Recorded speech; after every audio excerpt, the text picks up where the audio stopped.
Have you ever noticed how a hallway looks different when the lights are at half power? Not dark, just dimmed. You're likely thinking of liminal spaces, those in-between places like empty malls or airport lounges at 3 a.m. But there is something deeper.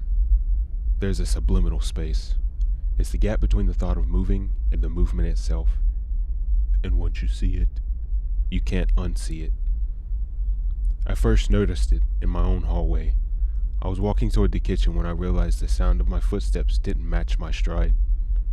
There was a microscopic delay. I stopped. The sound of my final footfall arrived a half-second late. I looked down at the carpet. It looked like my carpet, beige, slightly worn, but the texture was too perfect. It looked like a high-resolution photo of a carpet stretched over a floor. I reached out to touch the wall, and my hand didn't feel plaster.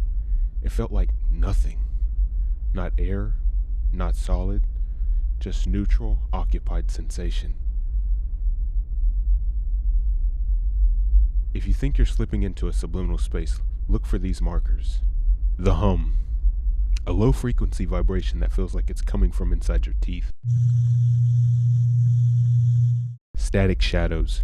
Shadows that don't move when you move your light source. Non-Euclidean corners. Looking at a corner where two walls meet, but being unable to count how many sides there actually are. I tried to turn back to the living room, but the doorway was gone. In its place was another hallway, identical, same beige carpet, same dim light. I started to run, but running in a subliminal space is like running in a dream. You exert the effort, but the geometry around you simply scales up to match your speed. Then I heard it, or rather, I felt the absence of hearing it.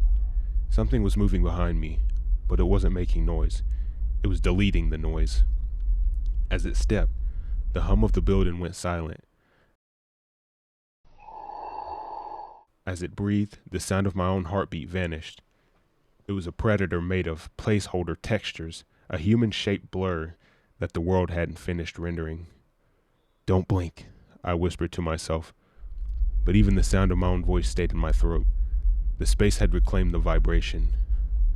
You may ask why I'm telling you this. I eventually found my way out by closing my eyes and walking backward, forcing my brain to reject the visual data the space was feeding me. I popped back into my kitchen, gasping, the smell of burnt toast never hitting so sweet. But here's the problem. I'm looking at you right now, or rather, I'm looking at the words I'm writing for you. Check the room you're in. Is the lighting just a bit too even? Is the corner of the ceiling that seems a little too blurry if you don't look directly at it?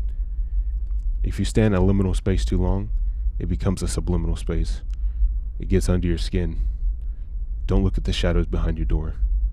They've been waiting for you to notice they haven't moved in an hour.